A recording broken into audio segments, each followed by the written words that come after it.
Bom dia, boa tarde, boa noite, sejam todos bem-vindos ao Workcast. Eu sou o Agente Raildo e o objetivo do nosso canal é orientar você, meu filho, passageiro da agonia, que tá só gastando oxigênio do mundo, igual o jumento indo pra igreja, sem entender nada da vida. Pois é, meu filho, seus problemas acabaram.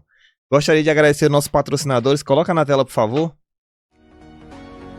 Antes de mergulharmos nos temas de hoje, quero destacar o apoio da Desidério Nordeste.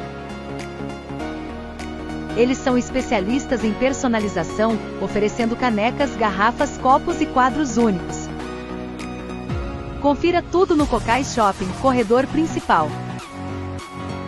Além de ser nosso patrocinador, a Desidério Nordeste não só nos apoia, como também traz produtos exclusivos como garrafas personalizadas, canecas, kits com cadernos de anotações e mousepads, além de quadros perfeitos para você colocar no seu local favorito e copos especiais. A personalização está no DNA deles. Se você quer conferir essas maravilhas de perto, vá até o Cocais Shopping, loja 30, e visite a Desidério Nordeste. Além disso, siga-os no Instagram @Desidério Nordeste para acompanhar todas as novidades e inspirações. Não perca tempo e corre lá!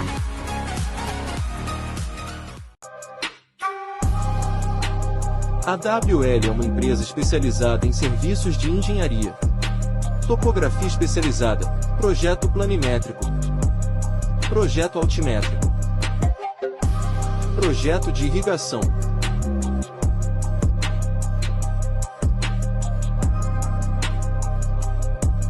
mapeamento e levantamento aéreo utilizando drone,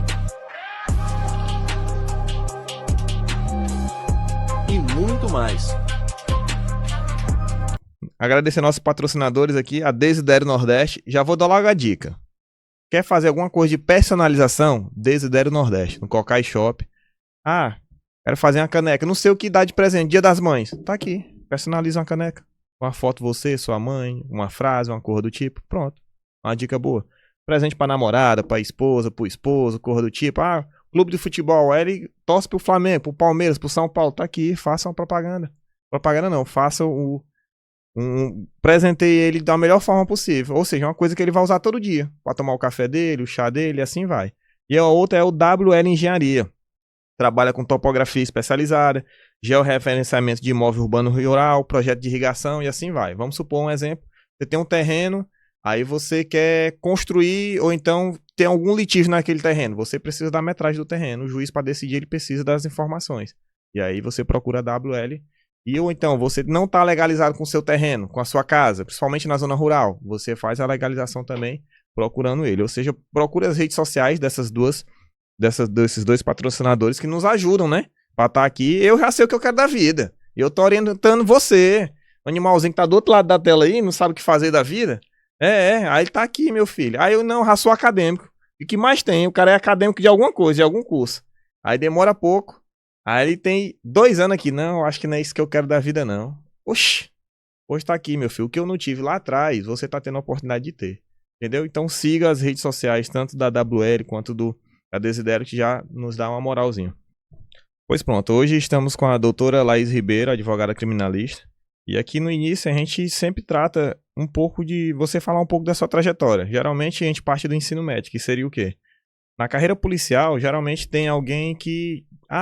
no meu já tive um tio, já tive um parente. O meu pai, aí ele dá aquela influenciada. Mas na área do direito, assim, a gente quer saber se teve alguém para influenciar. Eu falei, não, eu assisti aqui um filme, eu fiz uma cor do tipo. O que é que levou você a seguir essa carreira?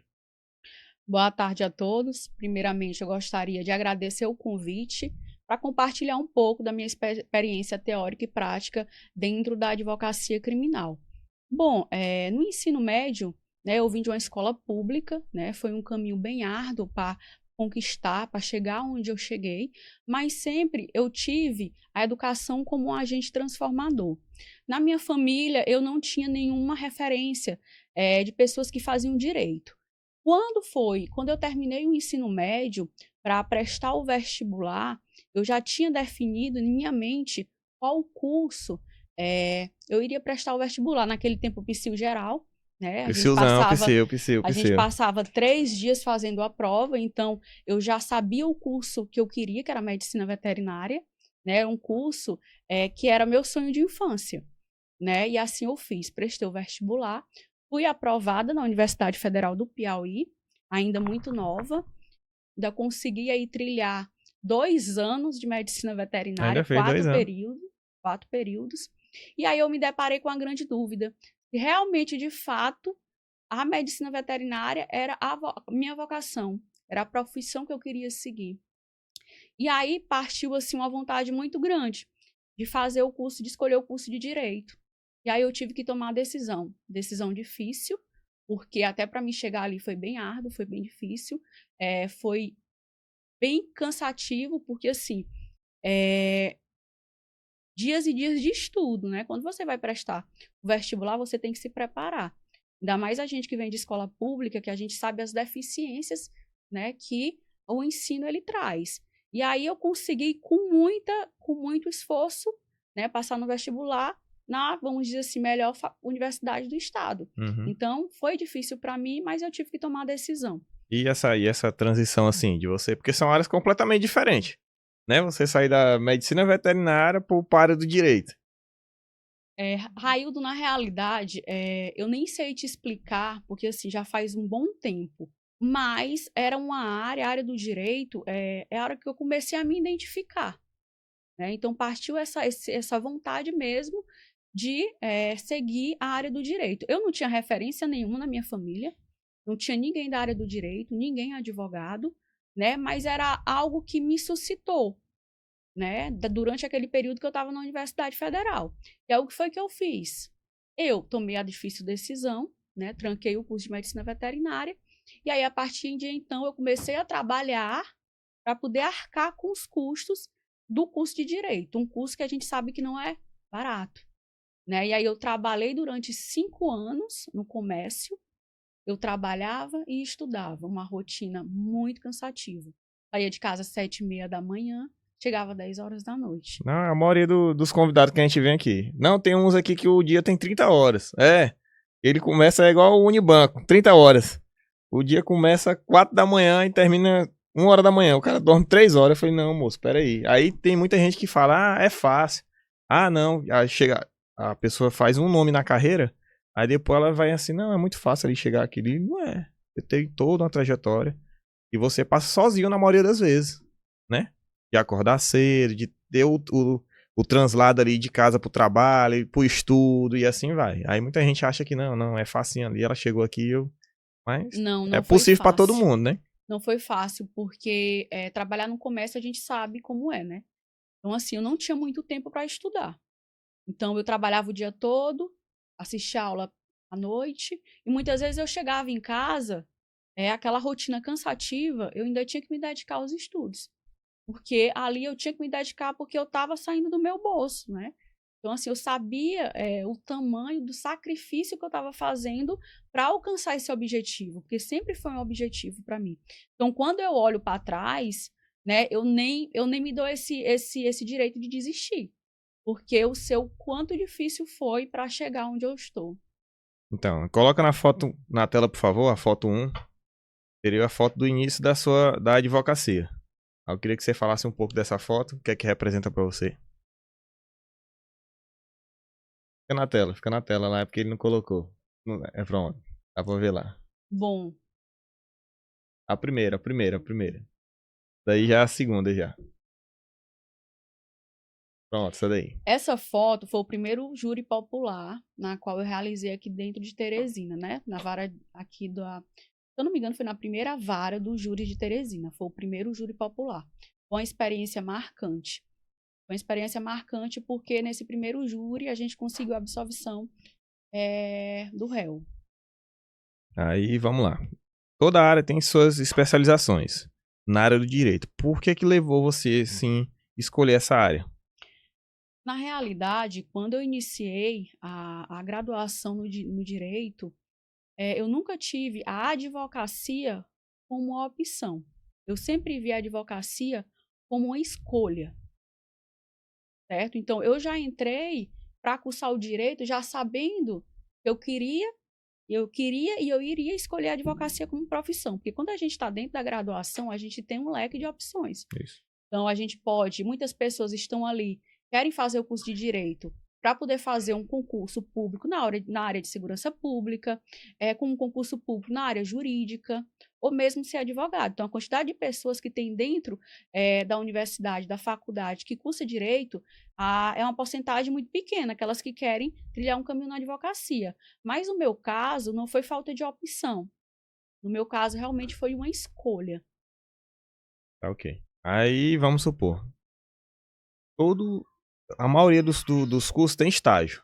Você estagiou em algum lugar, algum escritório, alguma coisa específica? Sim, eu estagiei, como eu falei no início, eu trabalhava 8 horas por dia, né? Então, assim, era uma rotina muito cansativa. Eu não tinha tempo para estagiar no início do curso. E, para falar a verdade, até o 8º período, eu não fiz estágio. Porque eu trabalhava para pagar a faculdade ou eu fazia o estágio. E o estágio hoje, ele é muito difícil. Seja ele sendo pago ou não. Né? Então, assim, é muito difícil você encontrar um estágio. Então, assim, quando foi para mim preparar, quando foi para mim, já estava já no 8º período da faculdade e eu trabalhava, eu sempre tive o pensamento seguinte, eu vou me planejar para quando chegar a época de fazer o estágio e fazer o curso a prova da OAB, eu parar de trabalhar e só estudar e só me dedicar. E assim eu fiz, né? Passei 4 anos trabalhando e estudando, e aí quando chegou no 8º período, como eu tinha que fazer o estágio, eu pedi conta, com o dinheiro da rescisão, né? Eu cursei o 9º período, fiz o estágio no juizado especial. Juizado especial não era voltado à área criminal, não era juizado da área criminal, mas era cível. Então, pegava causa de consumidor, causa cível. E aí, o contato que eu tive com a prática foi através do juizado especial. Entendi.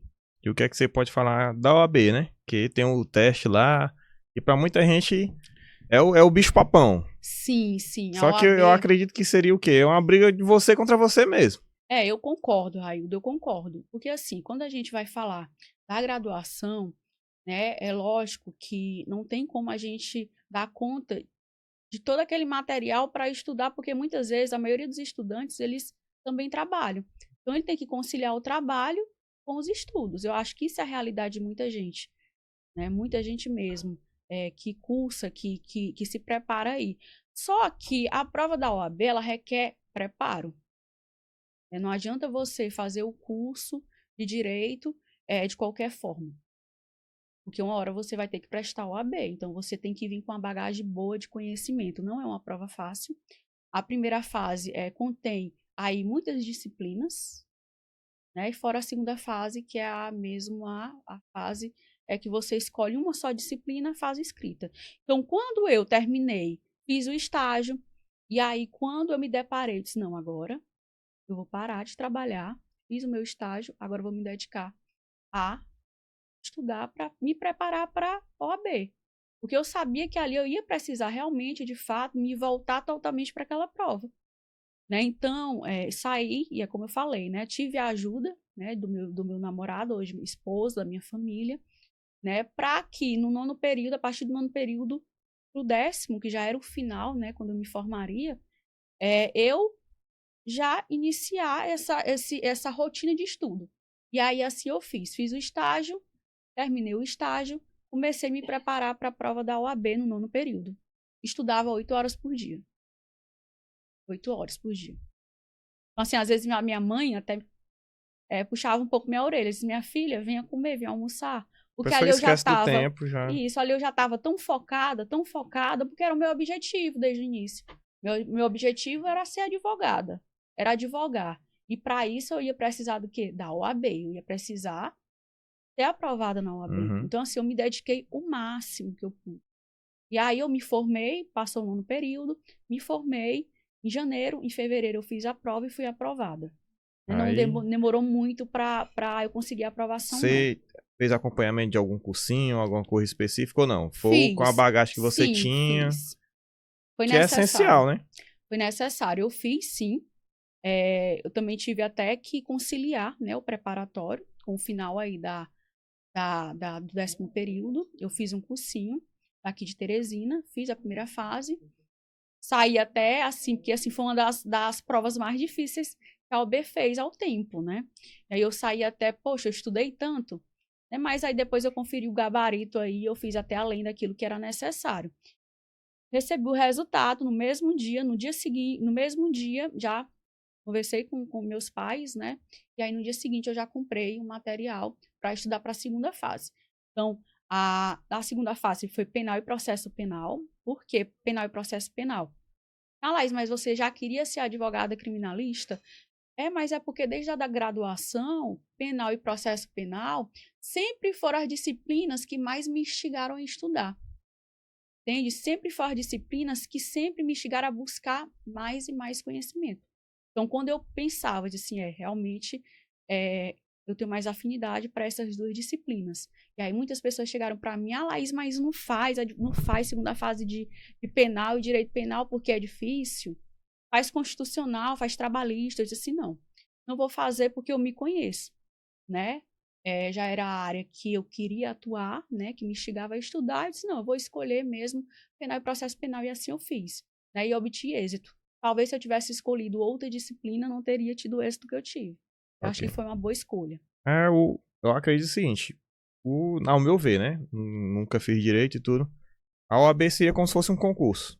Só que no concurso você tem concorre a quantidade de vaga com a quantidade de inscritos. E lá não, é como eu disse, é você contra si mesmo. Um preparatório é sempre ideal, porque o preparatório lhe dá uma orientação devida. Existe preparatório online, presencial. Aqui em Teresina mesmo tem vários. Tem um INAP aqui que é o que eu mais conheço aqui. Sim.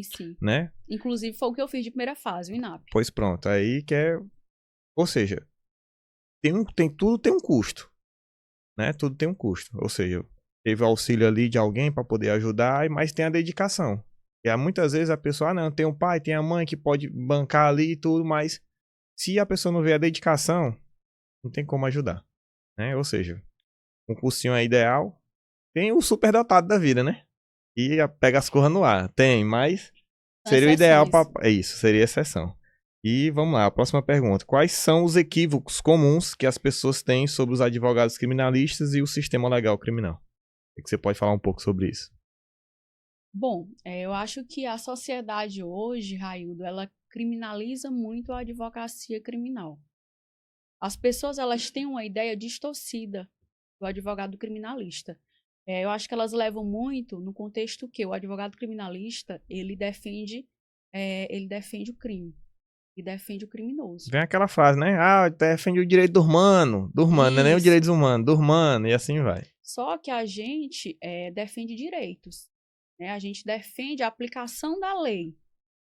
Certo? Então, assim, a gente somos os garantidores do cumprimento da lei. Né? Então, assim, aquela pessoa cometeu um crime? Cometeu. Mas está respondendo por ele. Então, tem que passar pelo devido processo legal. Então, para passar pelo devido processo legal, ela vai precisar de um advogado para garantias desses direitos. Então, o advogado criminalista, ele é visto ainda dessa forma pela sociedade. Quando, na realidade, o advogado ele é essencial para a administração da justiça, né? Seja em que área for. Mas ainda tem, por parte da sociedade, esse preconceito, e especificamente sobre a advocacia criminal. Aí, próxima pergunta. Quais são as etapas típicas para se tornar um advogado criminalista? E quais são os desafios enfrentados? E os desafios foi até uma das perguntas da caixinha de perguntas. Eu já estou até antecipando aqui, né? A caixinha de perguntas que a gente faz, coloca no nosso Instagram, perguntando quais são os desafios enfrentados nesse processo. Bom, quais as etapas típicas, né, para se tornar advogado criminalista? A primeira etapa para se tornar um advogado é você ser graduado em Direito. Né? Se graduar em Direito, posteriormente fazer a prova da OAB, ser aprovado e receber a carteira. Esse é fundamental. Né? Então, você que quer atuar na advocacia criminal, você pode fazer uma especialização, pode fazer uma pós-graduação, pode fazer um mestrado, um pós-doutorado, assim como as outras áreas, né? Não só no direito. Mas é muito bom sempre a gente estar se capacitando, principalmente a gente da área do direito criminal, porque a gente lida com liberdade, a gente lida com vidas. Então, uma responsabilidade muito grande que recai sobre a gente. Né? Então, as etapas são essas. Como é um dia típico na vida do advogado criminalista? Eu acho que na advocacia criminal é bem complicado essa questão. É típico Não tem ou rotina. atípico, né? Tem dias que a gente tem uma rotina, tem dias que a gente não tem uma rotina, né? Dias atípicos e típicos. Então, qual seria esses dias atípicos? Os dias que muitas vezes você é acordado 5 horas da manhã para acompanhar o procedimento de uma deflagração de uma operação, na qual seu cliente lhe liga 5 horas. Aí você tem que correr para fazer todo o acompanhamento, porque é importante o advogado ter esse cuidado. Na hora que o cliente chama, já correr, não pode esperar, certo? Porque tudo que tudo que é produzido nessa fase investigatória, ela pode prejudicar o seu cliente. Então, é importante a atuação eficiente, sabe, do advogado. Dias típicos.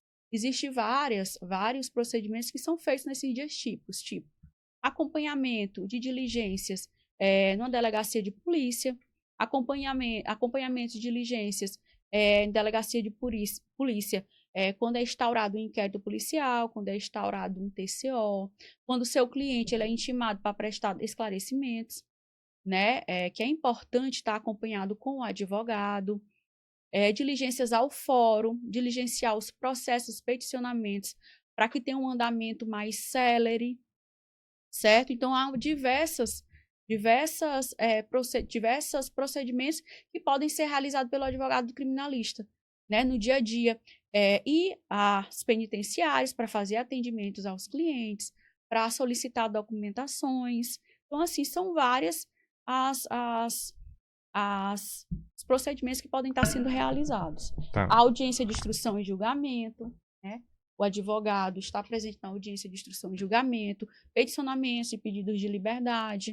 Então, assim, são várias nuances dentro dessa área. Coloca a foto 2 aí, por favor, Laura. Que seria a atuação no júri, que seria o tribunal do júri, né? E muita gente tem aqui, a gente tem algumas perguntas relacionadas a isso. Eu acredito que, se duvidar, tem até advogado que tem até medo, se duvidar, porque você está defendendo o peão ali, né? O seu cliente. Aí tem alguém julgando, tanto o juiz como os jurados ali em cima. Tem gente ali assistindo também, ou seja, você tem que mostrar toda uma desenvoltura, todo. O que é que você pode falar dessa segunda foto aí? Bom, essa foto aí foi a atuação no último júri que a gente teve aqui na comarca de Teresina, primeira vara. O júri foi um processo na qual a gente atuou, na qual a cliente estava sendo julgada por homicídio qualificado, né? Uma cliente que ela sofria violência doméstica, que era perpetrado contra ela, né, pelo padrasto. Então, a gente conseguiu aí o êxito, né, em absolvê-la.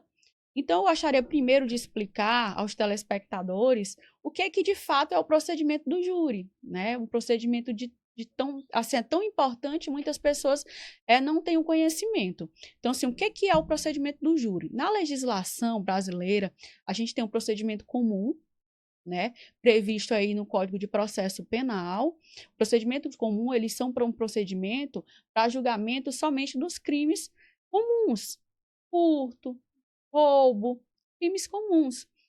O procedimento do júri, ele é um procedimento especial. É um procedimento previsto na Constituição Federal, um procedimento previsto também no Código de Processo Penal. É um procedimento especial por quê? Porque no procedimento do júri só vai ser julgado, só é de competência do júri os crimes contra a vida. Quais esses crimes contra a vida? Homicídio, o aborto, certo? O homicídio, o aborto, o infanticídio, né? A instigação, induzimento e auxílio ao suicídio. Então, são esses 4 crimes que vão ser de competência do júri popular, certo? Então, o procedimento do júri ele é composto por 2 fases. O procedimento comum é só por uma, mas o procedimento do júri é composto por 2 fases, certo? Essa primeira fase vai ser conduzida pelo juiz togado, né? Pelo juiz togado, e aí a gente vai ter audiência de instrução e julgamento, né? A gente vai ter aí a análise das provas, técnicas, e tudo que é produzido nessa fase de instrução de primeira fase, ela vai ser utilizada para a segunda fase, que já é a fase de plenário, né? Já é a fase do júri. Então, nessa primeira fase, o juiz ele vai fazer toda essa instrução deste processo. E aí, ao final, ele pode pronunciar o réu a júri popular, ele pode impronunciar, ele pode absolver sumariamente, ou seja, dizer que aquele indivíduo não é culpado, né, da absolvição total. Então, deixa eu ver se Ou eu entendi. desclassificar. Ele pode, são duas situações. Para chegar a esse ponto aqui do tribunal do júri, já teve todo um processo antes, toda uma preparação. Sim, todo um procedimento, porque ele é composto, como eu falei, é um procedimento bifásico. Ele é um procedimento especial. Ele não é um procedimento como os outros crimes são julgados, certo? Ele é mais complexo. Entendi. Então, tem a primeira fase, toda a fase de instrução, e aí o juiz ele pode pronunciar júri popular, impronunciar, absolver sumariamente ou desclassificar. Desclassificar, por exemplo, o cara está sendo acusado de homicídio, e aí desclassifica para lesão corporal com resultado de morte. Você está entendendo? Então, pronunciando, esse indivíduo ele vai a júri popular. Mas é muito importante, tudo que é produzido, e é muito importante também, e é melhor ainda quando o advogado ele pega o caso desde o início. Desde o Desde do inquérito, principalmente durante esse período aqui da primeira fase, dessa instrução. Por quê? Porque tudo que é produzido aqui vai ser levado ao plenário. Entendi. Aí, qual seria a importância do trabalho em equipe? Porque geralmente você nunca tá só, né? Numa situação dessa. Para colaborar ali, que se tem outros profissionais de outras áreas também que pode ser intimado para poder endossar ali, né, o processo. Eu acho que dentro do tribunal de júri, essa advocacia colaborativa, né, essa junção de profissionais, ela é essencial. Porque é um procedimento complexo, é um procedimento na qual a gente tem que estudar minuciosamente o processo. Então, a gente vai a júri popular, vai para o plenário, mas existe todo um trabalho anterior. E muitas vezes esse trabalho é até mais importante do que a ida a plenário, porque se você não fizer um bom trabalho de estudar o processo, as nuances desse processo, as teses defensivas, aquilo que vai ser utilizado em plenário não vai adiantar nada. Né? Então, existe todo um trabalho. Então, é importante porque, por exemplo, existe três advogados, três advogados, exemplo, vamos fazer aqui um júri, existe três advogados para atuar nesse júri. Um é bom nas teses, o outro é bom em colocar, em estudar as provas técnicas, os laudos periciais, entendeu? Então, o que um não vê, o outro vê. Então, é importante porque quando a gente vai a plenário, a gente tem que prestar atenção em tudo que está acontecendo. A gente tem que prestar atenção naquilo que o promotor de justiça está falando. A gente tem que prestar atenção na linguagem corporal dos jurados. A gente tem que prestar atenção em tudo que acontece ao nosso redor. Ao que as testemunhas estão falando, a gente tem que contradizer aquilo que foi produzido na instrução de primeira fase. Então, a gente, muitas vezes, até pega de surpresa. Por exemplo, a testemunha disse uma coisa na fase de instrução, quando chega em plenário, ela diz outra. Então, você tem que saber trabalhar isso em plenário. Então, você tem que ir preparado de fato. Você não pode ser aventureiro no tribunal do júri, porque a gente aí lida com vidas, né? Com a liberdade, então, né? Isso é a principal coisa que eu acho que a pessoa tem. Exatamente. Por isso que quando você comete um crime, o que é que você restringe? O Estado restringe de você, a sua liberdade. Isso. E o algo plenário importante. do júri, para minha concepção, que eu sou assim sou apaixonada pelo tribunal do júri. Eu acho que a forma mais plena de defesa é o tribunal do júri. Porque ali o maior bem jurídico é a vida. Então, os jurados estão ali para julgar um crime contra a vida. Então, assim, é muito complexo, mas é muito bom também. Então, vamos lá. Como uma advogada criminalista constrói a narrativa da defesa para absolver o réu perante o júri? Bom, a narrativa da defesa ela é criada de acordo com a verdade real que está dentro do processo. Muitas vezes a pessoa está sendo acusada, por exemplo, de um homicídio e não tem nada que leve à autoria àquela pessoa. Então, a gente estuda desde o inquérito policial, vem para a instrução, que de fato de prova tem contra essa pessoa. Então, a gente trabalha em cima daquilo que está no processo e não daquilo que está descrito na denúncia. Porque, às vezes, o Ministério Público ele traz toda uma descrição fática. Ele acusa a pessoa de ter praticado aquele delito, quando muitas vezes não tem indícios de autoria. Existe a materialidade, mas não tem indícios de autoria. Então, é importante a gente fazer esse estudo, né, dos elementos de informação no inquérito, do que foi corroborado em audiência de instrução e julgamento, e aí fazer essa análise, né, para poder fazer aí o levantamento das teses que elas vão ser utilizadas. Lembrando que é muito importante também a análise das provas técnicas, né, dos laudos, laudo cadavélico. É como você disse, por isso que é bom você estar lá atrás participando da parte investigativa ainda. Exatamente. Porque aí você tem uma presença das provas ali e o conhecimento muito maior. Exatamente. Então é importante fazer o estudo dessas provas técnicas, né? Exame de balística, é responsável por estudar a trajetória que uma bala ela faz no corpo humano. Né?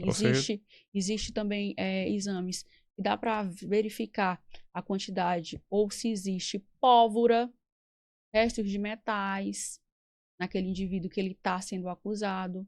Né? O cara, por exemplo, é preso? Não, ele foi preso, acusado, está sendo acusado de um homicídio por desferir 3 tiros. E aí, qual é a importância do advogado criminalista? Se o seu cliente está dizendo assim, doutora, não fui eu, bora fazer aqui, bora pedir o exame para o delegado de polícia. É importante essa atuação. Se não tiver pólvora na mão dele, ali é importante essa atuação eficiente da defesa. A defesa ela tem que ser ativa num processo desse. Ela não pode ser passiva, ela não pode esperar. Entendi. Então vamos lá. Agora uma parte importante que seria o quê? A parte da oratória. Que serve não só para o advogado no tribunal do júri, mas para todas as várias áreas, né? E seria o quê? Eu acho que essa parte da oratória aqui seria a parte de convencimento, né? Como você falou, muitas vezes você olha pro jurado e você, à medida que você tá falando, você vai observando as reações, né? Tipo assim, eu tô indo no caminho certo, é esse caminho aqui.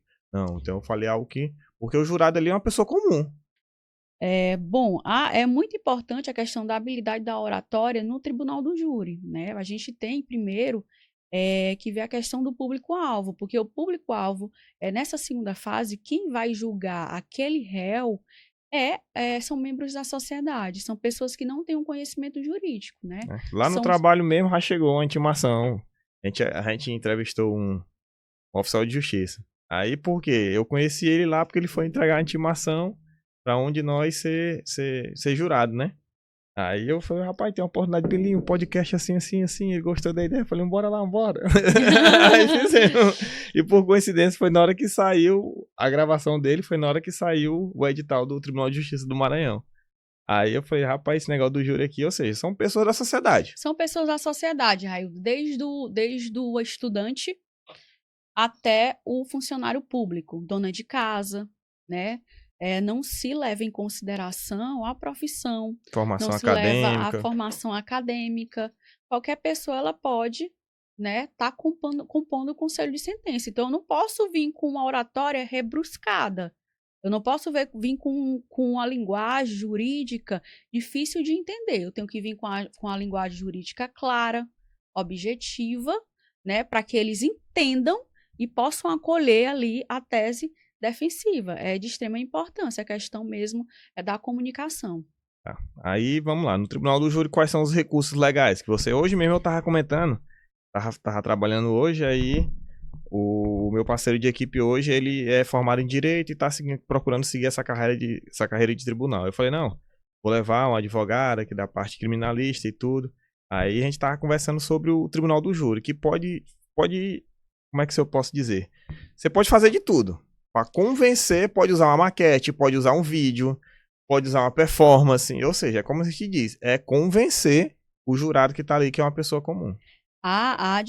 O júri popular, ele é a vamos dizer assim, a forma mais plena de defesa. Existe um princípio basilar que a gente chama plenitude de defesa. Né? A defesa ela é plena. Isso é até garantido pela própria Constituição Federal. Então, a gente não fica apenas atento ao técnico, à legislação, né? Aquilo que a doutrina traz. Né? A gente pode usar várias formas de convencimento para aquele jurado, aquilo que for auxiliar na defesa. Né? A gente pode trazer questões sociais, questões religiosas, Por exemplo, eu fiz um júri aqui na comarca no dia 24, né? A moça sofria violência doméstica, né? Quantas mulheres hoje não sofrem violência doméstica, não sofrem, não são vítimas de feminicídio, né? Ou seja, ali era uma situação atípica. Então, me voltei para essa questão, né, social, e aí a gente teve êxito. Então, assim, a gente pode usar diversas coisas para ajudar. A gente não fica restrito somente ao técnico. A gente Você vai tem que realmente ter no a emocional. criatividade ali do advogado. Exatamente, lógico que a prova técnica ela é necessária, o conhecimento do processo é necessário, entende? Mas no júri, realmente, de fato, a gente tem essa maior liberdade de estar utilizando outros meios de convencimento, né? Lembrando que ali a gente tem pessoas, né? A gente, no júri popular, a gente vai muito no emocional dos jurados. Tá, vamos lá. Coloca a foto 3 aí, por favor, que seria palestras. Que já seria o próximo ponto que é possível. Você fez uma palestra aqui numa faculdade, na universidade, e seria um outro ramo, né? Eu acredito que seja um outro ramo do direito. O que é que você pode falar um pouco dessas palestras? Sim, essa palestra foi na IESM. Assim como no júri popular, eu também atuo na execução penal. Execução penal já é a fase na qual o indivíduo ele já foi sentenciado e ele vai estar em cumprimento de pena, né? Então, essa fase, ela já é uma fase para o cara cumprir a pena dele, né? Então, assim, tanto a área de execução penal, ela é uma área específica que pode ter atuação, o advogado ele pode se preparar e atuar especificamente na execução penal, e também uma das minhas escolhas é o júri popular. Então, são as duas áreas que eu mais atuo, né? Atuo em outras áreas, atuo também em flagrantes e outros procedimentos, atuo de forma geral na advocacia criminal. Mas essas duas áreas são as áreas que eu mais atuo de fato, né? Que mais eu me dedico. Tá. A próxima pergunta: como você lida com a pressão e o estresse associado ao trabalho em casos criminais? A advocacia criminal, ela é uma área do direito que ela exige muito psicologicamente do indivíduo, certo? A gente não pode ter a mente fraca, não. Né? A gente tem que procurar meios aí, limites, porque psicologicamente a gente lida com famílias, a gente lida com liberdades, entende? A gente lida com crimes, muitas vezes complexos mesmo, né? Principalmente no tribunal do júri, que a gente tem crimes de homicídio. Muitas vezes o criminalista ele pega um crime, por exemplo, contra a dignidade sexual, né, estupro de vulnerável. Então a gente tem que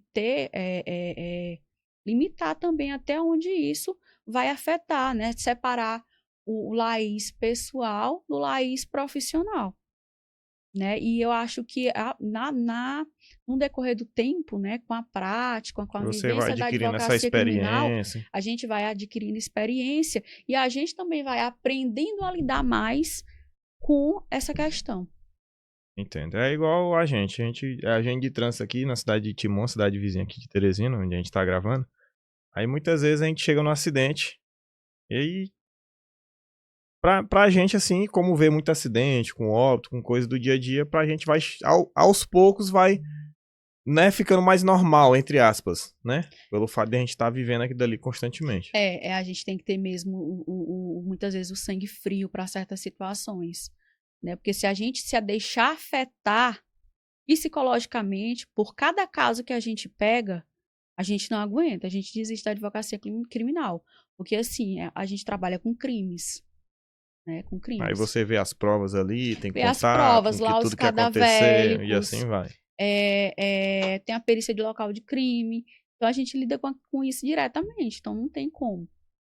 E como seria o mercado de trabalho para advogados da área criminal? Porque muita gente pensa assim, o cabo chega assim, um exemplo, ele tá bem ali, não, vou cursar direito, não, vou para a criminal, não, com um ano eu já vou estar ganhando tanto, vou estar porque o povo pensa logicamente no dinheiro, né, para sustentar a coisa do tipo.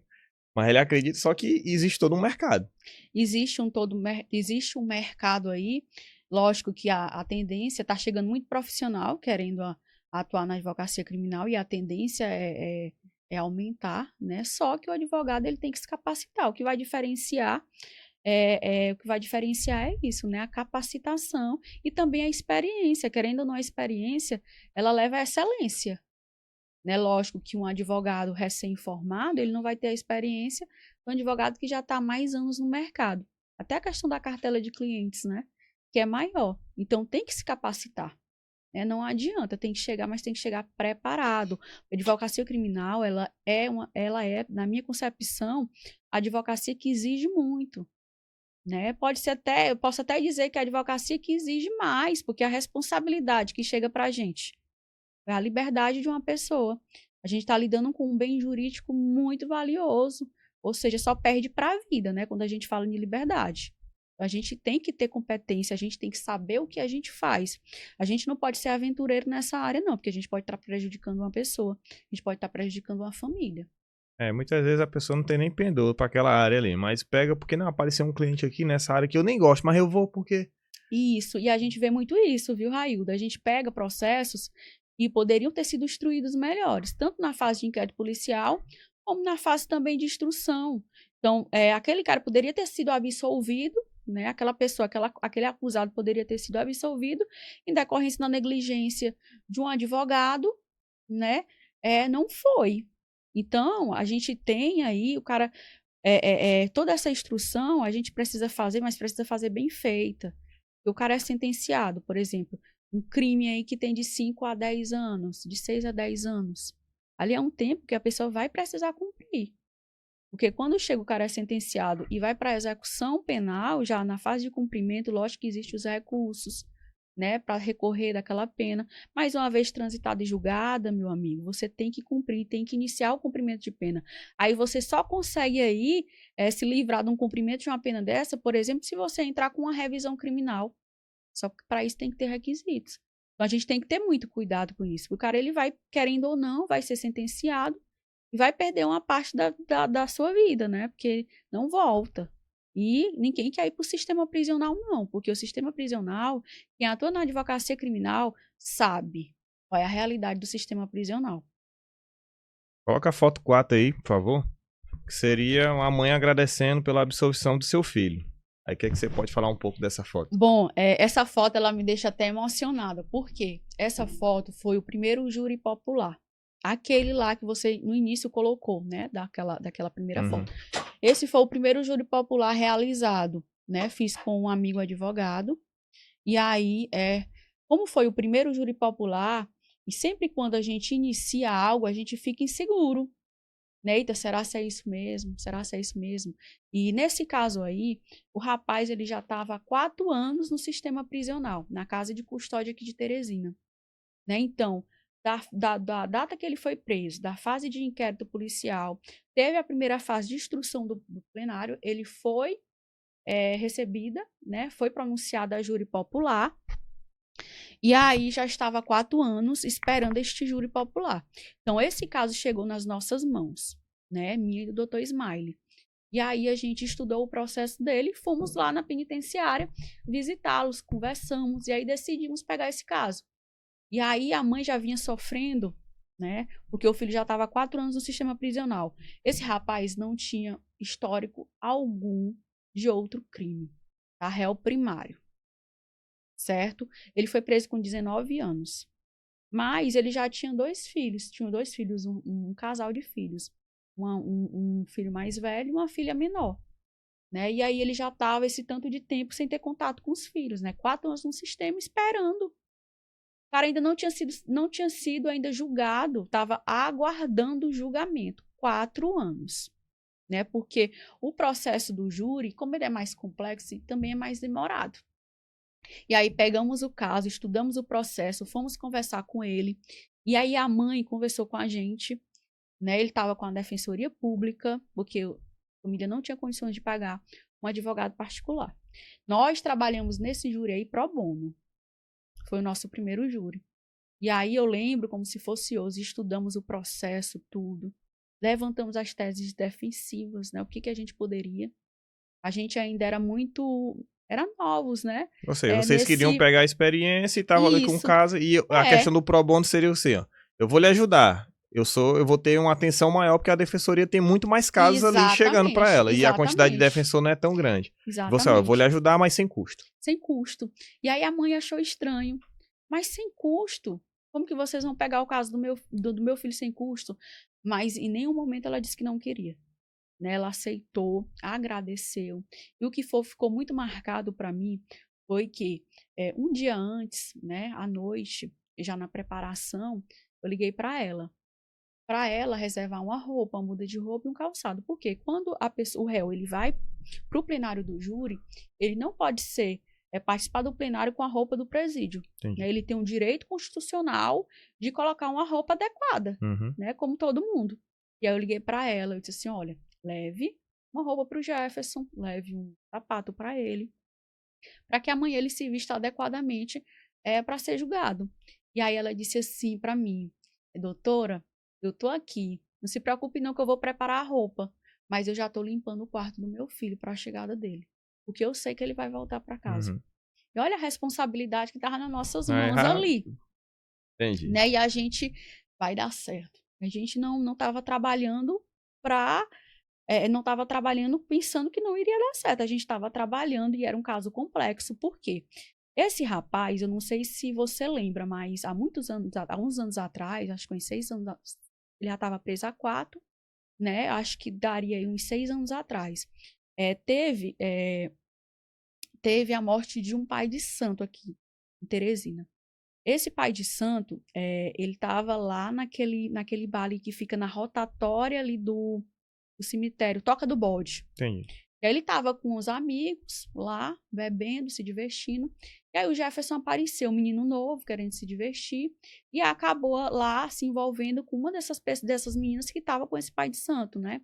Eu não lembro o nome dele, mas ficou muito conhecido porque as pessoas tratavam do caso assim, né? Que tinha sido a morte do pai de santo. E aí resolveram, né? Fizeram um convite ao Jefferson para ele ir para casa, né? Dessa pessoa. Ele e o restante das pessoas e a pessoa na qual ele estava, né? Tinha ficado naquele dia. E aí ele foi. E aí compraram mais bebidas nessa casa e as pessoas começaram a ir embora. E aí, ao final, ficou só ele e essa pessoa. Ele é a vítima. E aí ele trancou todas as portas da casa e não deixou o rapaz sair. E aí ele coagiu o rapaz a ter contato íntimo com ele e o Jefferson se negou. E aí ele pegou uma faca, né? E mesmo assim continuou coagindo. E aí foi quando ele o atacou, né? E aí como ele era um rapaz forte, novo, né? Ele era bem alto. Para se defender, ele pegou a faca e desferiu, né? Alguns golpes de faca. E aí não teve outro. Realmente, de fato, o cara veio a óbito. E aí ele se evadiu do local, não foi na polícia, ficou, e a mãe dele já estava percebendo aquela situação, que tinha alguma coisa errada, só que ele, em nenhum momento, ele falou para a polícia, falou para a mãe levá-lo à polícia para se apresentar, para explicar de fato o que aconteceu. Porque assim, Raildo, quando a gente fala desses crimes, eu vejo muito, né, na experiência prática que eu tenho, e na fase de inquérito policial e na primeira fase de instrução do júri, não se atentam muito, né? Eu digo mesmo, tanto o delegado de polícia como o juiz, para as excludentes. Entende? Excludentes de ilicitude, excludentes de culpabilidade, como a legítima defesa, estrito cumprimento do dever legal, estado de necessidade. Muitos desses processos do júri poderiam terminar ainda na fase ali de instrução de primeira fase. Entende? No caso dele, era um caso de legítima defesa. Certo? Então, a gente trabalhou em cima da legítima defesa, trabalhou em cima do laudo técnico. Porque lá no laudo técnico dizia que ele tinha realmente, de fato, desferido, né? Só que as perfurações, elas não tinham sido muito profundas. Não é aquela, quando você tem aquela realmente intenção de chegar e matar, exatamente. Aquela raiva, aquela fúria. Exatamente, a fúria. Ele não teve. Ali, ele realmente, de fato, ele queria só se desvencilhar ali da agressão, e sair do local. Da agressão na qual ele estava sofrendo. E aí, só que dessas facadas, uma dessas lesões foi fatal, né? Não teve escapatória. E aí, a gente foi para plenário. Olha a responsabilidade. Primeiro júri popular meu e do Dr. Ismael. E aí, a gente foi júri popular e a gente bateu em cima da legítima defesa, né? Nós batemos em cima da questão emocional. O rapaz já estava há 4 anos dentro do sistema, né? Por uma situação na qual ele não tinha culpa, né? Porque ali, naquele momento, a única coisa que ele queria era se defender, ou era a vida dele, ou era a vida da outra pessoa. Então, assim, essa foto, ela é muito marcante para mim. Por quê? Esse júri começou de manhã, né? Teve a instrução durante todo o dia, teve a sustentação oral. O conselho de sentença acolheu as teses defensivas da defesa. E aí, quando a gente foi dar a notícia para a mãe se ajoelhou em forma de agradecimento. Então, ali eu percebi a importância do advogado. Os 4 anos que esse rapaz perdeu, acabou, né? Ele passou 4 anos dentro do sistema prisional, 4 anos que ele não teve contato com os filhos. É impagável, né? É impagável. Talvez se esse processo tivesse sido instruído de forma correta, esse rapaz não teria perdido 4 anos da vida dele. Então, assim, foi realmente um júri que marcou bastante, foi um divisor ali, porque ali eu tive a certeza, naquele momento ali, que realmente, de fato, era uma das áreas do direito que eu queria atuar. Ok. Como seria se manter atualizado com as mudanças na legislação, na prática jurídica da área criminal?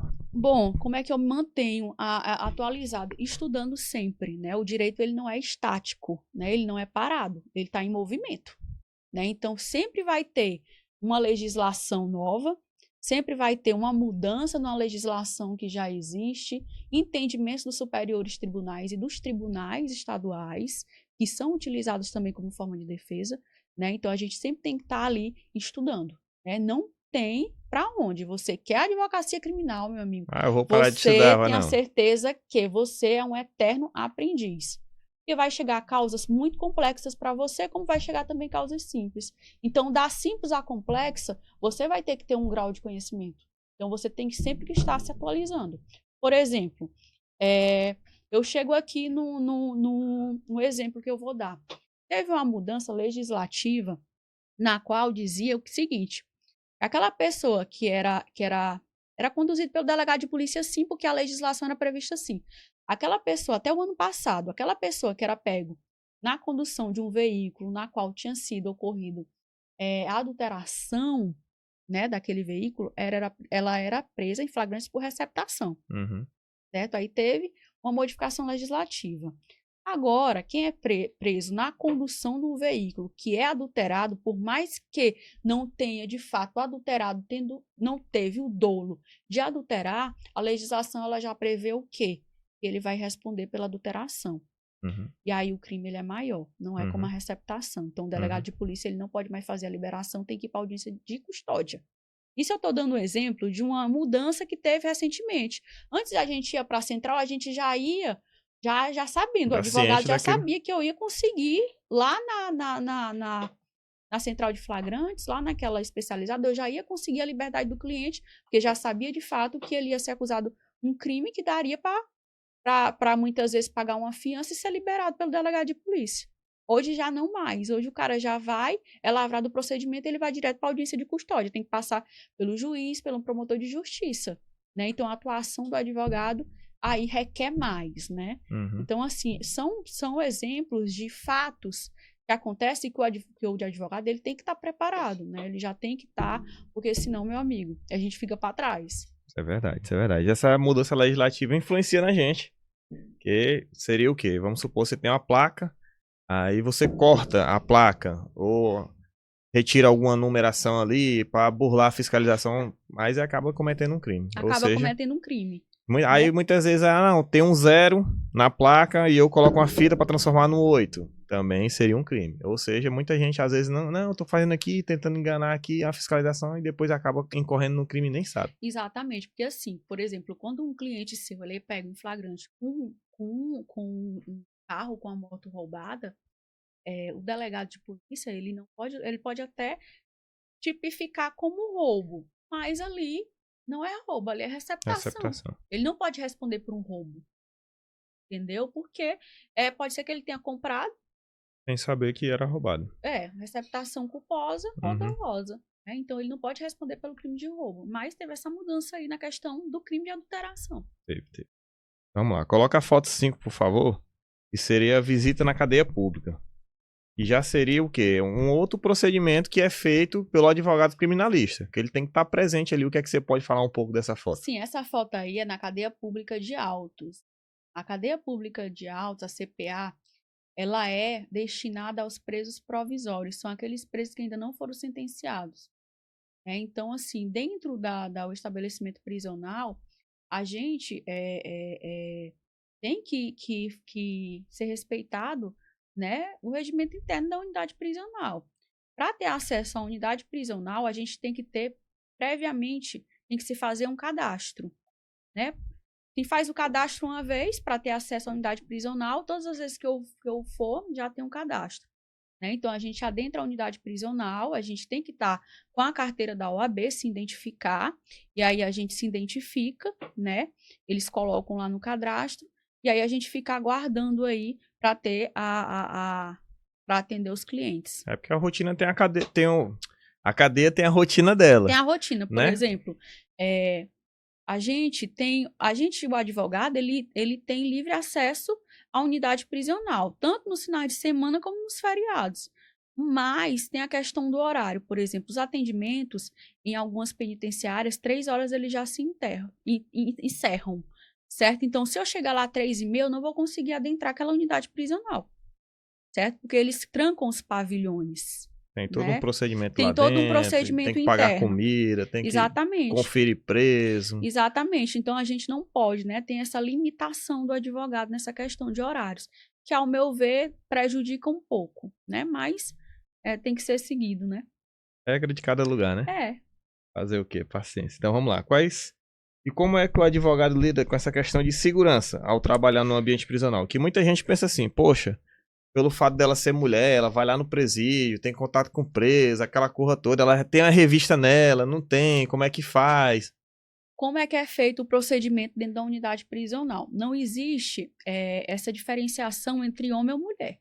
Mulher advogado, homem advogado. O mesmo procedimento que vale para um, vale para o outro. Por exemplo, a gente chega lá, a gente tem... a gente passa por uma máquina chamada scanner, né? Então, eles escaneiam todo o nosso corpo. Ali dá para ver tudo. Você está levando algo ou senão você não está levando. Então, a gente passa pelo scanner. Quando um desses scanners não estão funcionando, porque já aconteceu, já acontece, tem algumas unidades prisionais aqui que às vezes não está funcionando, a gente passa pelo detector de metal. Né? Em algumas unidades prisionais, essa questão da entrada, do acesso à unidade prisional, ela é mais rígida. Aí não pode entrar com relógio, não pode entrar com brinco, não pode entrar com anéis, aparelho telefônico de forma alguma, não pode adentrar a unidade prisional com aparelho telefônico. Então, assim, a gente tem que seguir realmente, de fato, né, aquilo que tá dentro do regimento interno da unidade prisional como uma forma também de segurança. Ok, ou seja, muita gente tem dúvida em relação a isso. E seria o quê? Vamos supor que, ou seja, aquela revista mais minuciosa que a visita tem, o advogado já não teria. Olha, assim, que ponto que você está dizendo? Porque, tipo assim, a revista íntima, por exemplo, não teria. Não, jamais, Entendi. Jamais. A gente, como advogado... Já seria uma prerrogativa do advogado, isso, então. Uma violação à prerrogativa. Eu, como mulher, eu me sentiria totalmente violada. Entendi. Isso não é uma coisa que se faça, não é para se fazer mais, nem com as pessoas que chegam para visitar seus entes queridos dentro da unidade prisional. Não é para ter. Porque, assim, ali, na minha concepção como advogada, ali viola diretamente a minha dignidade. Certo? Não existe isso de querer fazer... vistoriar intimamente a mulher, não. A gente passa pelo scanner, entendeu? É um scanner humano mesmo. É um aparelho enorme, entendeu? Então, quando a gente entra dentro desse scanner, vê tudo. Entendi. Vê tudo. É como se fosse um raio-x de tudo, né? Dá para ver até os ossos, melhor dizendo, entendeu? Então, para mim, já é o suficiente, até demais. Não, tem um exemplo, tem séries que aparecem. Tem aquela do avião, seria nos aeroportos, tem o da PRF também. Aí esse do avião é mais fácil de entender, que geralmente ele passa bagagem. Ou então a pessoa tá com droga no corpo. Vamos Sim, fazer uma comparação. É tipo aquele. Aí a pessoa passou. Aí ele vê que tem uma suspeita, aí sim. É né? tipo esse. Aí a partir daí, geralmente com a visita, né? É. Que às vezes a visita quer levar algo ilícito ali e tudo, aí eu acho que isso seria nesse ponto. Mas no advogado em si não tem. Passou pelo scanner, tá tudo certinho. Porque geralmente tá tudo certo. Às vezes é como eu tô te falando, já aconteceu de ter unidades prisionais que o scanner tá quebrado, você sabe como é, né? Uhum. Como é que funciona. Então, eles usam somente o detector de metal. Entendi. Aí, então vamos lá. E quais são os direitos dos advogados ao acessar seus clientes em instalações prisionais? A gente tem o direito, né, de não ser restringido, né, o contato entre o cliente e o advogado. A gente tem direito à entrevista reservada. Então, a partir do momento ali que eu adentro a unidade prisional e que meu cliente é colocado no parlatório, o parlatório é o local na qual a gente tem esse contato com o preso, Não certo? seria uma sala específica, seria... É como se fosse um guichê. Exatamente. É como se fosse um guichê com uma tela. Você não tem contato direto ali com ele. Não tenho contato direto com ele, não, tá? Por exemplo, na CPA em Autos, né? Essa aqui da foto, tem é protegido por uma tela, né, de plástico. Então, para falar com eles, a gente tem que falar pelo aparelho telefônico. Quando a gente tem um júri popular muito importante, uma audiência muito importante, eu informo antes da minha ida para a administração da unidade prisional e solicito que eu vou precisar conversar com um preso sem ser pelo parlatório. Porque como é que você vai conversar com eles numa audiência, um júri popular tão importante, tão complexo, instruir o cliente, né, daquilo que vai acontecer, instruir ele, preparar ele o julgamento num lugar que não dá nem para ouvi-lo direito. Então, aí eu faço esse procedimento antes das audiências. Ou seja, né? tem Eu peço... todo um agendamento. Exatamente. Aí eles conduzem o preso para uma sala e aí é que eu tenho um contato, mas sempre, né, algemados, né, para trás. Eu sempre solicito, quando eu vou falar com meus clientes, que pelo menos eles coloquem a algema para frente. Uhum. Né, para não ficar muito desconfortável. Teria algum policial penal ali presente ou não? Sim, assim, os policiais penais, quando eles são colocados dentro do parlatório, os policiais ficam do lado de fora, né? Porque tem que ter realmente esse sigilo, cliente e advogado. Eles não podem estar ali escutando aquilo que o advogado está conversando com o cliente. Entendi. Entendeu? Aí vamos lá. Quais são os procedimentos padrão? Você falou aqui, vamos lá. Você chegou na cadeia. Já fez o agendamento prévio, né? Aí passa pela portaria, se é difícil acesso, se não é difícil, Não. Como é que seria? Não, eu não acho. As cadeias aqui do estado do Piauí, pelo menos aqui em Teresina, eu não acho esse acesso difícil, não. Eu chego, eu bato, né? Lógico que tem toda uma proteção, né? Guarita, fica os agentes penais ali na frente para recebimento das pessoas que chegam. A gente bate normalmente, toca o interfone, advogado. E aí eles já dão acesso ao advogado à unidade prisional. Não tem, assim, dificuldade para esse acesso, mas é como eu te falei, né? Tem horários. Então, se eu chegar na unidade prisional 3 horas, como uma CPA, aí já não é mais, a gente já não pode mais acessá-la, né? Porque tem que ir no horário. Entendi. A gente tá chegando no final aqui, depois tem a caixinha de perguntas no nosso Instagram. E uma das últimas perguntas. Qual seria o conselho que você daria pro jovem que tá esperando considerar, né? Essa área da advocacia criminal, primeiro da advocacia. E depois a criminal já é uma outra fase, né? Primeiro, como você falou, tava escolhendo medicina veterinária. Aí depois largou tudo, não, vamos pra outra. Aí, ou seja, áreas totalmente diferentes. E geralmente quem tá assistindo a gente é aquele que nem começou. Ele tá na dúvida. É como eu digo, é o passageiro da agonia mesmo. Ele, rapaz, o que é que eu faço da vida? É o cabo igual o jumento olhando pra igreja. Ele olha assim pra igreja, não entende nada. Ele, rapaz, o que é que eu vou fazer na minha vida? Eu tô perdido. E já gostaria de mencionar que várias pessoas já procuraram o podcast e falaram, assisti o episódio da profissional tal e ela me deu um norte. E a função do podcast é isso, é dar um norte. Ou para você que não imagina, não tem ideia de qual profissão seguir, ou para você até que já tá seguindo, falou, não, o caminho é esse, não, então eu tô fazendo determinado curso, não, eu gostei do que ela falou. Vou seguir esse conselho aqui e vou seguir nessa área aqui que eu acho que eu tenho um pendor para isso. Qual o conselho que você poderia dar para esse jovem que está perdido aí na vida? O conselho que eu gostaria de dar é que você não desista dos seus objetivos, né? Desafios existem e sempre vão existir. Eu acho que o que diferencia o vitorioso do fracassado é exatamente isso, né? Você não desistir.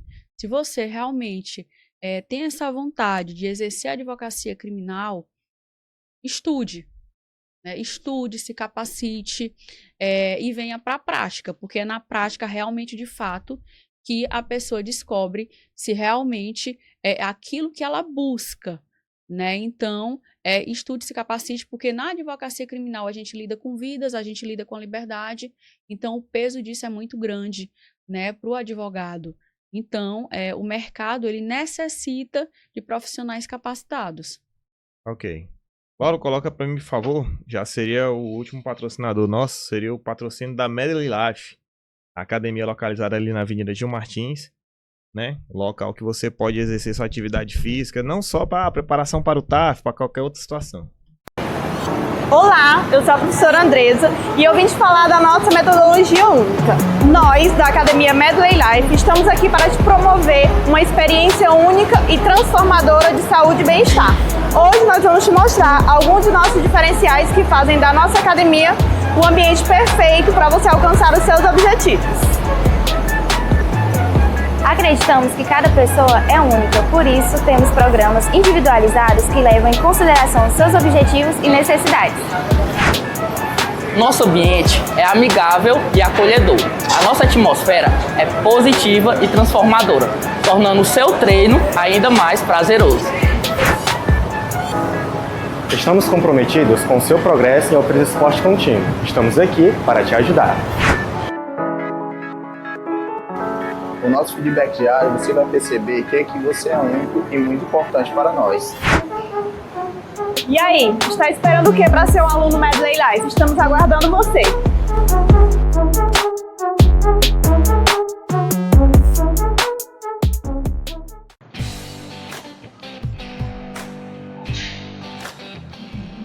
Oi, meu nome é Dalet, eu sou aluna da Academia Medley e vim falar um pouco da minha experiência com o Medley Leve.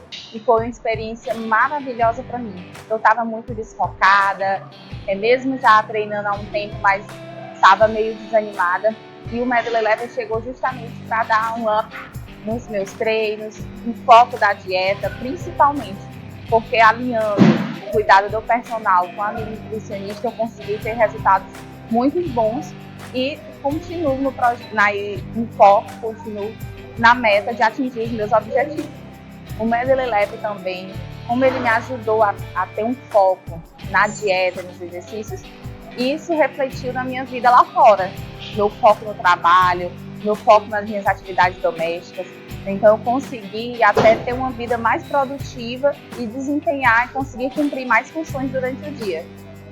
Eu tenho a atividade física, eu tenho a musculação como uma terapia também, né? É uma forma de aliviar o estresse, é uma forma assim, de desopilar um pouco, como se diz.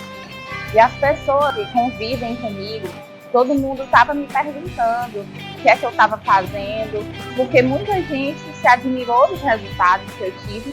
E eu incentivo a todo mundo, incentivo os meus amigos a participarem e a treinarem, a procurarem o Medley Leve.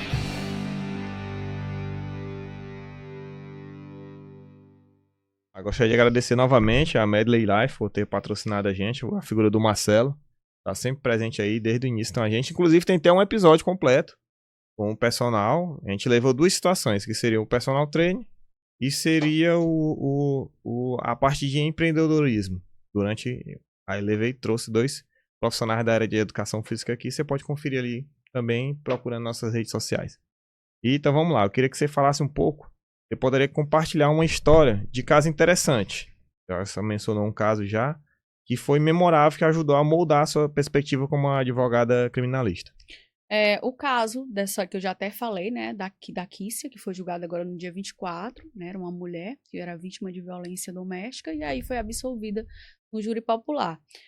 Eu sempre tive vontade de pegar um caso desse, né, porque eu sabia os índices, né, porque a regra, Raildo, é o feminicídio por bancos dos réus. não é a vítima ir para o banco dos réus. Então, assim, foi também um divisor, né? Foi muito importante esse caso, mas eu também tive um caso muito importante no início da advocacia criminal e no início ainda desse trabalho com o júri popular. Também é procedimento do júri. Eu não sei se as pessoas vão recordar, mas teve um caso 2 anos atrás de uma criança de 1 ano e 6 meses, né? Esse fato ocorreu em Altos, a criança Wesley, né? Na qual, segundo as investigações, supostamente a família ela tinha queimado essa criança numa caeira em um ritual religioso. Então, assim, foi algo que, quando a gente pegou o processo, a gente se deparou com essa situação. E aí foi um caso de bastante repercussão e as pessoas na sociedade se revoltaram, certo? Então, éramos nós na defesa de uma família que estava sendo acusada da morte de uma criança. E aí a mídia divulgou muita coisa na época, desfavorável.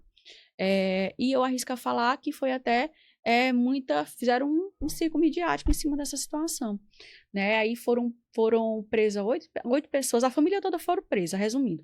8 pessoas foram presas, maiores, e teve 4 apreensões de 4 menores.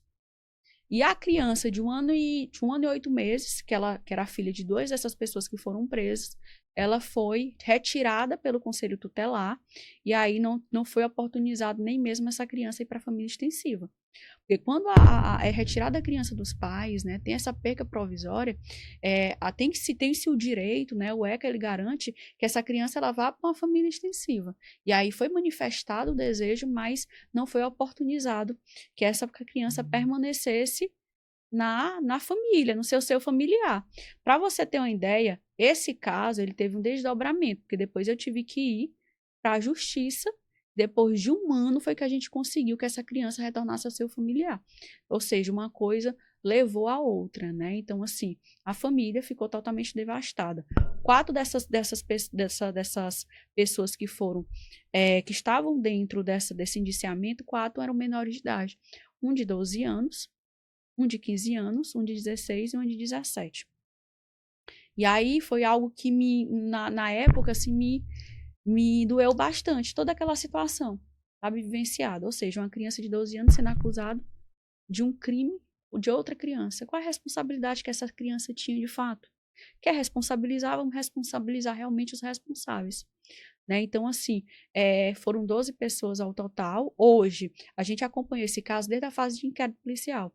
Né? Então, já foi instruída a primeira fase do júri, né? Foi pronunciado somente 3 pessoas, a júri popular, a gente conseguiu a liberdade de todos, né? Estão todos em liberdade. Teve pessoas, para você ter uma ideia, que foram presos, e foi os pais dessa criança que foi tomado pelo Conselho Tutelar, que não foram nem indiciados pelo Ministério Público, que não foi comprovada a participação dessas pessoas neste delito. Certo? Então, assim, teve somente uma linha de investigação, que foi o quê? O homicídio da criança. Não teve uma linha de investigação, outras linhas de investigações, por exemplo, uma doação, um sequestro dessa criança. E aí, dentro dos autos desse processo, não há nada que comprove essa criança, de fato, ela foi queimada nessa caeira. Não se encontrou nada, nenhuma prova técnica, certo? Então, assim, foi um caso que marcou e foi um divisor também, porque foi um dos primeiros casos que a gente pegou do procedimento do júri popular. Foi bem marcante. Okay. E aí a gente está aguardando aí o recurso, né, que a gente subiu para o Tribunal de Justiça. Coloca a foto 6 aí, por favor, que seria já a parte do escritório, né? Seria a parte do escritório. O que é que você pode mencionar sobre essa foto? Porque, primeiro, aí para você, eu acredito, né? Ao meu ver, que eu nunca trabalhei nessa área. Seria o quê? Eu terminei o curso. Aí o cara, geralmente, ele vai trabalhar no escritório, vai fazer a sociedade com alguém, ou coisa do tipo. Você já tem o seu trabalho, já tem o seu local físico e assim vai. O que é que você pode falar e como é que você pode lhe encontrar também, né? Sim, sim. O escritório ele fica localizado no Eurobusiness, né? É um prédio ali que fica ao lado do Riverside. É muito fácil o acesso. Né? Lá a gente está localizado no primeiro andar, sala 102. Então, há essa questão do advogado ele ter, né, o escritório, ter essa questão, ter um ambiente ali físico de atendimento, ela é de extrema importância. Lógico que no início da carreira, gente, tudo é mais difícil. No No início da carreira é lógico que você, muitas vezes, não tem nenhum apadrinhamento. Eu, no início, eu não tinha nenhum apadrinhamento. Então, eu tive realmente de iniciar com minhas forças mesmo ali de baixo para poder conseguir. Então, assim, é muito bom, porque ali você tem um ambiente na qual você pode conversar com o cliente mais reservadamente, né? Ter um pouco mais de conforto. Antes eu pensava, mas não é preciso. Quando eu comecei na prática da advocacia, aí que eu vi a necessidade realmente, de fato, de ter de ter um escritório. E lembrando que quando eu comecei a advogar, né, teve a época lá da Covid, da pandemia, e aí tudo começou a ser virtual. Então, o escritório, ele serve não só para atendimento ao cliente, mas também para se fazer audiência de instrução e julgamento, para se fazer qualquer outra audiência necessária. Então, eu vejo como importante, sim. Lógico que você não vai conseguir logo, de uma hora para outra, né? Então, mas com o tempo, com o trabalho, com dedicação, você chega lá, sim. E você disse que tem até um projeto lá dentro, né? Seria o projeto acadêmico. Você pega um estudante ali e leva para ter aquela experiência lá dentro e tudo. Sim. Aquela vivência do advogado. Sim, eu gostaria até de fazer um convite especial, né, para todos aqueles estudantes de direito. A gente tem um projeto Júris Acadêmicos. Qual é esse projeto Júris Acadêmicos? Qual é essa intenção? Que aquela pessoa, aquele acadêmico, a partir do 5º período, que ele queira aprender, queira agregar conhecimentos, quer ter uma experiência no júri popular, né? Ele pode vir, ele pode se preparar. A gente prepara, a gente forma turmas, e aí dessas turmas a gente estuda todo o processo e aí leva esses estudantes para plenário. Realmente, ter o contato físico com o processo, ter o contato com a sustentação oral, com as teses, tudo é o acadêmico que faz, tá? Então, ali a gente faz reuniões, no mínimo 4, 5 reuniões, discute o processo, faz o levantamento das teses defensivas. Então, aí a gente tem uma atuação muito ativa do estudante mesmo, para ele ver como é que é, de fato, na prática, a atuação no tribunal do júri. Também para saber se ele quer realmente aquela área do direito. Exatamente, é uma experiência enriquecedora, porque as faculdades, elas não disponibilizam disso. Então, eu não tive essa oportunidade quando eu decidi atuar no tribunal do júri. Talvez se eu tivesse tido, nossa, teria sido engrandecedor para mim. Então, é uma oportunidade, não só para o acadêmico de direito, mas para aqueles advogados também que querem ter uma experiência.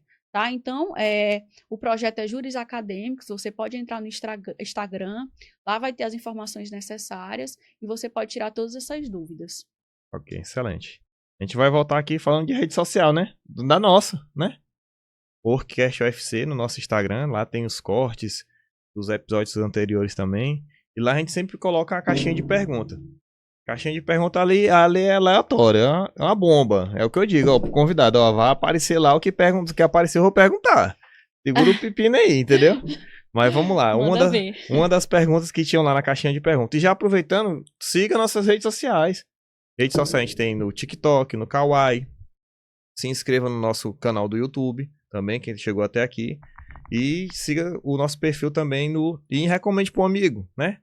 Recomende para um amigo, familiar e assim vai. Porque a ideia na internet tá cheia de muita cor que não presta, não dá valor. Não agrega nada na nossa vida. E aqui a gente está trazendo um conteúdo de qualidade que vai transformar a sua vida. Querendo ou não, você pode pegar um episódio desse aqui e levar para a vida como muita gente já fez. Uma das perguntas lá foi: qual júri mais difícil que já fez? Eita, eu tive alguns júris que foram bastante complexos. Mas eu lembro de um júri que quando a gente pegou esse processo, porque assim, a gente quando pega um júri desse, a gente tem que ir com a cabeça de defesa, a gente não pode ir com a cabeça punitivista, né? Ali você estuda o processo, você tem que encontrar o viés para você fazer a defesa do seu cliente.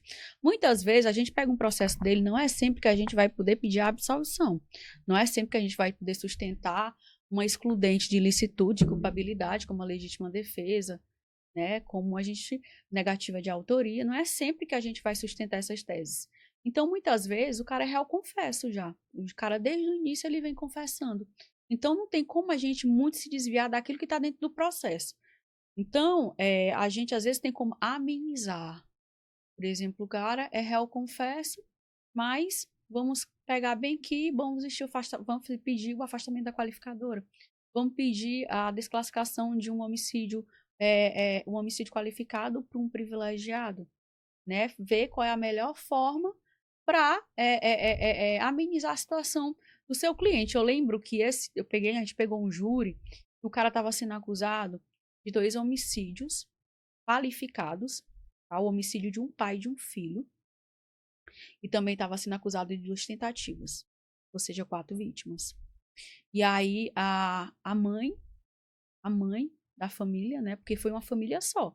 Ele matou o pai, matou o filho, lesionou a mãe com uma facada aqui no peito, né? Realmente ali foi uma tentativa de homicídio, e também lesionou o outro filho menor, mais novo.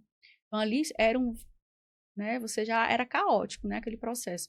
Então assim, foi bem difícil esse processo, bem complexo. Mas eu ainda acho que a gente conseguiu aí amenizar a situação dele na questão da dosimetria da pena. Ali era complexo, não tinha muito o que fazer nesse sentido de excluir o crime, né? Então, foi bem difícil, foi bem complexo pela situação mesmo que a mãe, quando foi em plenário, chorou, né? Teve toda aquela situação, passou por momentos psicológicos difíceis, em decorrência do que aconteceu, dessa tragédia que aconteceu na família, né? Então, assim, foi um júri bastante complexo, bastante difícil. Só que não existe defesa, não existe causa sem defesa. Se não for a gente, a Defensoria Pública que vai fazer, vai ser outro advogado. Né? Então, a gente fez o nosso trabalho. A gente não pode ficar escolhendo aí qual causa defender, né? Mas foi bastante complexo esse júri.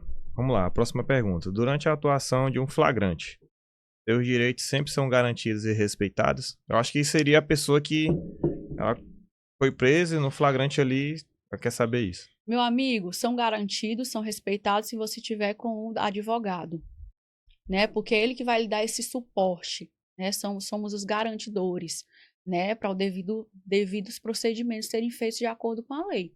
Se você não está com o advogado, aí vai depender de qual profissional você pegue, né? Porque a teoria ela é diferente da prática, né? Então, assim, talvez não seja. Na prática é diferente, talvez não seja. Agora, é por isso que é importante a presença do advogado, né? Tanto na fase ali inicial, de inquérito policial, de instauração de TCO, se você é intimado em delegacia, se você recebe lá a cartinha para comparecimento, contrate um advogado, porque você nunca sabe o que ele pode esperar. Talvez tenha um mandato de prisão e você nem saiba.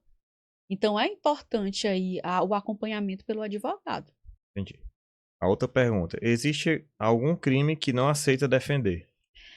Antigamente eu tinha essa restrição, hoje eu não tenho mais. Pela experiência que eu tenho hoje, não tenho mais. Eu não faço essa distinção. Porque é como eu falei no início, né? O advogado criminalista, ele atua defendendo direitos, né? Ele atua para o quê? Para o devido cumprimento da lei na prática. Então, eu não acho que não exista causa que não tenha defesa, que seja indefensível. Não existe, certo? Então, eu não faço mais essa distinção. Por quê? Muitas vezes você se depara com uma situação, quando você vai para dentro do processo, é outra. Quando você vai para dentro do processo, e muita gente fica pela mídia, né? Fica pela mídia ali. As pessoas até dizem assim, Laís, mas você atua nos processos contra a dignidade sexual. Eu não posso dizer que eu não atuo, né? Eu sou advogada, é minha profissão. Eu não posso misturar o pessoal com o profissional. Aquilo que eu não posso fazer é juízo de valor de cliente. Aquilo que o cliente fez ou deixou de fazer. Eu tenho que fazer o meu trabalho com excelência. Entendi. A próxima pergunta. Já sofreu alguma ameaça pelos próprios clientes? Não. Não, nunca sofri. Que a pessoa eu acho que ela tem um receio de pegar essa área criminal justamente por causa disso. Né? Que ela vai estar com a pessoa que já cometeu o crime e tal. Eu nunca fui ameaçada. Também no início da advocacia, desde o início, eu nunca tive esse receio. Eu nunca me coloquei, Raildo, na posição de mulher sexo frágil. Eu tenho, assim como o advogado homem, nós mulheres também temos capacidade suficiente para exercer a advocacia criminal. Né? Lógico que a gente ainda, dentro da advocacia criminal, a gente ainda tem um ambiente muito patriarcal, né? Na qual ali está cheio de homens, né? Advogados, delegados. Então, é importante a mulher também ocupar esses espaços de poderes. Então, assim, eu nunca me restringi, né? A minha atuação A minha atuação, eu nunca misturei, entendeu? Minha atuação profissional, nunca deixei isso influenciar. Então, assim, mas é sempre importante, não só na advocacia, não só a advogada mulher como a advogada homem, ter algumas limitações, ter cuidado, porque quando a gente atua diretamente com crime, certo? Então, a gente tem que se respaldar. Por exemplo, aquele caso que teve bastante repercussão da advogada Brenda, que ela foi assassinada. Eu acho que está com um pouco mais de 2 meses, 3 meses. Ali, o que aconteceu? Falta de experiência. Ela estava na delegacia fazendo um acompanhamento com o cliente. Ao final do acompanhamento, ela saiu da delegacia junto com o mesmo, junto com 3 familiares dele. 600 metros posteriores à delegacia, ela foi executada. Ali ela não era o alvo, não. Ela virou o alvo. Porque no momento da execução, ela estava com o cliente dentro do carro dela.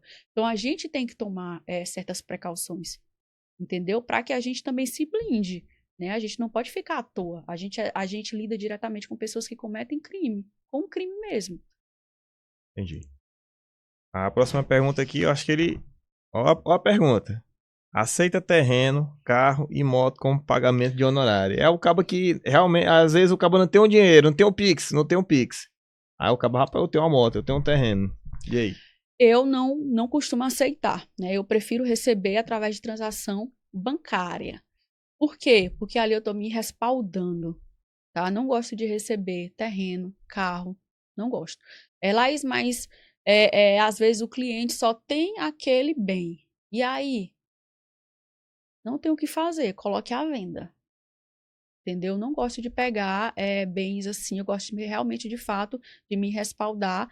Lógico, se for um bem lícito, né, não tem problema algum. Porque as pessoas não entendem, as pessoas misturam. Ah, Laís, mas, por exemplo, você vai fazer a defesa de um traficante. Ah, não, mas esse dinheiro, ele é produto de ilícito. Mas o meu trabalho é lícito. A partir do momento que o dinheiro chega para mim, ele chega lícito.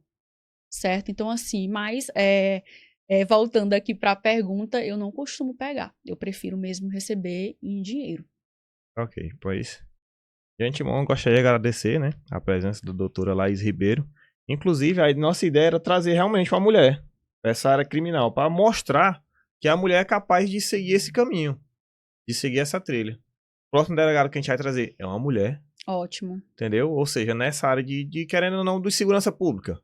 A gente gosta de trazer, a gente já trouxe uma perita criminal aqui, né? Ou seja, mostrando que a mulher pode seguir o caminho que ela deseja, seguir a área que ela deseja. Com certeza. Que todo mundo é capaz. Com certeza. Né? Que, como você falou, é um ambiente que é mais fechado ao homem. Só que a mulher, ela tá ganhando seu espaço. Com certeza. Ela Existe aí várias referências. Ok? Aí a ideia realmente era essa, trazer uma mulher nessa parte, para mostrar um pouco do tribunal do júri, um pouco do presídio, como lidar com o seu cliente e assim vai. Eu gostaria de agradecer novamente a doutora Laís Ribeiro. Queria saber se você tem a última mensagem ali para deixar para quem está nos assistindo aqui. Eu gostaria de deixar uma mensagem para os jovens, né, os estudantes, que é como você disse,